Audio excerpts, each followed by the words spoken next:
I'm John Schrott, and this is On the Spot. Today, we're going to talk about a topic that is really near and dear to a lot of people's hearts, and it's the issue of security in K through 12 schools. With me is Allison Mason, and Allison is one of our associates, and Allison has spent the bulk of her career in K through 12 and really is an expert on how to create a physical environment that is safe for the kids. So, Allison, maybe what are some of the things you look at when we're designing to create safety? Well, I think it's really important to understand that one of the first things people think about when we talk about safety, especially in schools, is an intruder scenario. That's kind of the first thing that comes into your head. But that's not something that occurs super often, and we have to think about all of the different layers of security and safety whenever we're thinking about design.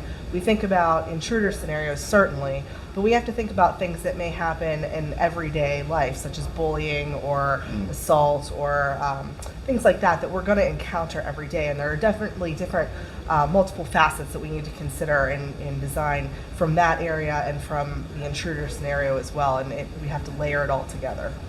So are we now building space for metal detectors going into schools? I think some schools require that more than others. We have to work together with the district to see what their comfortability level is on that. But we want to make sure that whenever we're building a school, it's creating a welcoming environment. You know, when a student walks up to the school, they want to feel like this is somewhere I'm coming to be welcome, somewhere I'm coming to learn and feel comfortable and be inspired. They don't want their very first thing that they see when they walk in is to be this hard metal detector and a thing that, oh, well, maybe I'm not safe here. Maybe this is something that there's something that might happen here that that I don't want to happen. We want to incorporate things like metal detectors, things like centralized entrances together, but have it in more of a passive way so that it's there, it's providing the safety that we need, but is sort of in the background, and students feel safe just without even realizing that they feel safe, and just kind of incorporating those things passively. What about teachers? Because I mean, they're in charge of that classroom. How do we give them some tools with the physical environment to make them feel safe and that they have the ability to protect the kids? Mm-hmm. I think something that it almost seems like what we want to do is get rid of all of the glass and lock all of the doors and create these spaces for hiding, but really what you want to do is create open sight lines. You know, you want to have enough teachers to have visibility down the hallways and in and out of their classroom so that they can see if something's coming down the hallway, or they can see maybe an altercation is starting and they can kind of intervene before it escalates and gets too out of control. You don't want to create corners and places for people to hide and things to happen that there's no kind of visual control over. So something we do a lot is to have actually a lot of visibility, a lot of glass.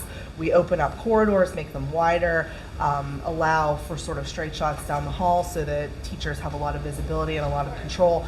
We work with hardware vendors to create hardware on the doors so that you can lock doors from the inside of the classroom on the outside without having to go out into the hall. We incorporate technology, we use card readers, things like that, in order to give a lot of just control to the teachers of what's going on in the school throughout the day. That visibility is really interesting because there was a time that the industry was moving towards a curved corridor thing, right? Yeah. But that's not conducive to creating the best safe environment. Is that true? Right. I mean, the curve, I sort of see the reasoning behind that, but all it really does is cut off the sight line, and you really want to have kind of that straight shot. We actually love to eliminate double-loaded corridors if we can, and group the classrooms around what we call a learning studio.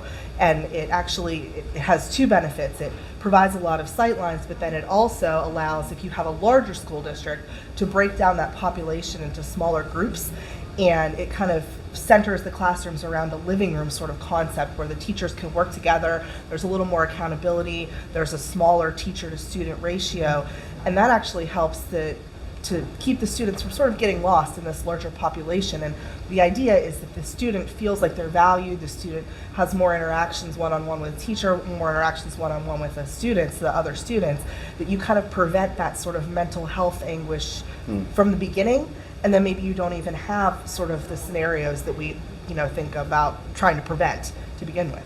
That's really fascinating, the fact that the physical environment can create this feeling of safety and help in the learning process. So I know we could talk for a long time. Yes. about that. But unfortunately, our time is up. So until next time, this is On the Spot.